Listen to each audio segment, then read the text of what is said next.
betul ini yang harus kita jawab dari proses gugatan di PT UN terkait yayasan. Alhamdulillah kemarin setelah berproses, kemarin tanggal 3 persis, tanggal 3, tepatnya tanggal 3 itu putusan artinya perkara ini setelah diputus dalam perkara nomor 25/G/2001 PT UN. Tentang apa itu? Tentang pengesahan, gugatan pembatalan pengesahan pengurus yayasan Setia Titerate yang mendasar pada akte nomor 10 yang dikeluarkan oleh kantor notaris pejabat notaris Mardia di Bantul, ya. Di mana putusan tersebut hasilnya alhamdulillah mengabulkan gugatan, di dalam amar putusannya mengabulkan gugatan para penggugat untuk seluruhnya. Di antaranya membatalkan pengesahan tersebut dan mencabut segala apa yang menjadi dasar dilakukan oleh mereka, kan. Nah, artinya gini, dengan dibatalkan pengesahannya maka kembali kepada secara hukum kembali kepada pengurus yang lama, ya. Walaupun di sini ada akte Mardia, akte notaris itu nomor 10 itu masih walanjar, tetapi pengesahannya di badan di Kemenkumham sudah dibatalkan, ya, pengesahan di Kemenkumham.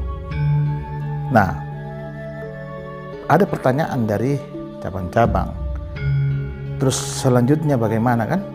Nah, itu yang menjadi pertanyaan dan harus kita jawab semua itu. Bahwa perkara ini masih berproses, baru diputus tanggal 3, tidak menutup kemungkinan dari pihak lawan, baik itu tergugat maupun tergugat intervensi, melakukan upaya hukum. Jadi perkara ini belum ingkrah, namun putusan kita sudah menang.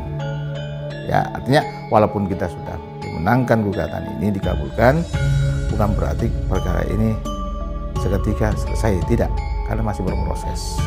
Ya, makanya dulur-dulur yang di cabang itu saya harap untuk bersabar mengikuti proses ini sampai dengan selesai. Ya, masih ada upaya hukum banding, kasasi dan seterusnya. Ya, setelah kasasi itu nanti baru kita bicara status perkara tersebut sudah mempunyai kekuatan hukum tetap atau inkrah van gewisde atau belum, kan? Itu setelah itu berprosesnya di kasasi.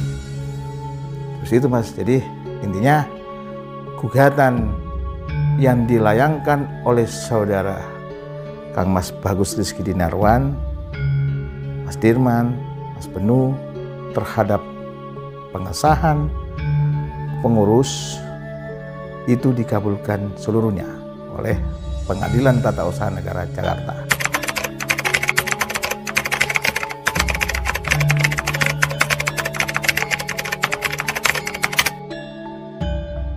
Jadi begini, badan hukum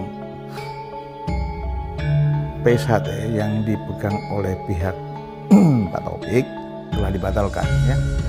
Dibatalkan dan perkara tersebut telah mempunyai kekuatan hukum tetap berakhir pada tingkat kasasi, ya, di mana membatalkan juga, ya, pengesahan badan hukum dilakukan oleh Dirjen AHU Kementerian Hukum dan HAM Republik Indonesia.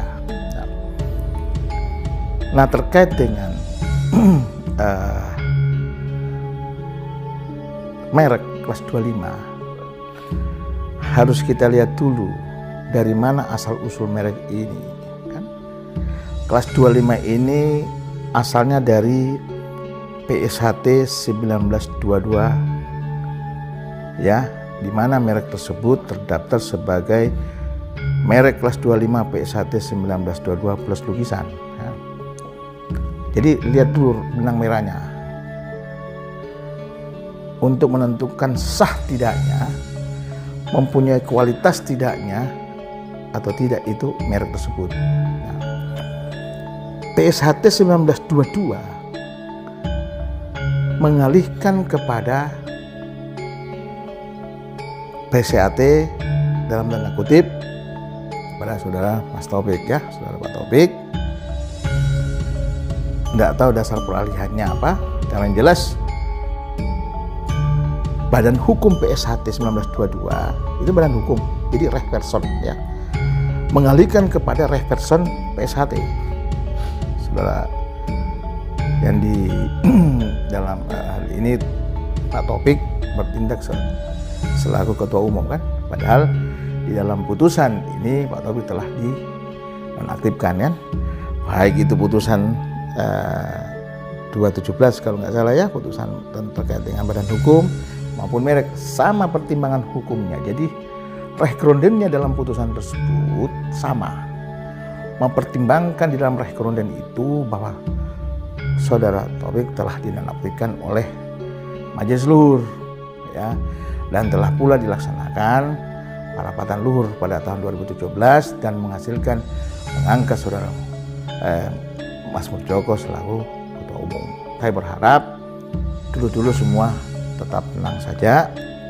Ditetapkan tersangka belum tentu bersalah. Dulu di pesakitan belum tentu bersalah. Yang bisa menentukan orang itu bersalah hanya itu merupakan kewenangan daripada majelis hakim ya, atau befukhid hakim, bukan polisi, jaksa dan sebagainya ya. Karena hakim itu mempunyai kedudukan penilaian objektif dan subjektif. Ya, kalau kita lawyer dan sebagainya dari sudut pandang subjektif. Oke, jadi begitu. Ini kan masih proses juga, belum tentu tersangka langsung bersalah kan. Ini asas praduga tak bersalah, itu asas hukum kita kan itu.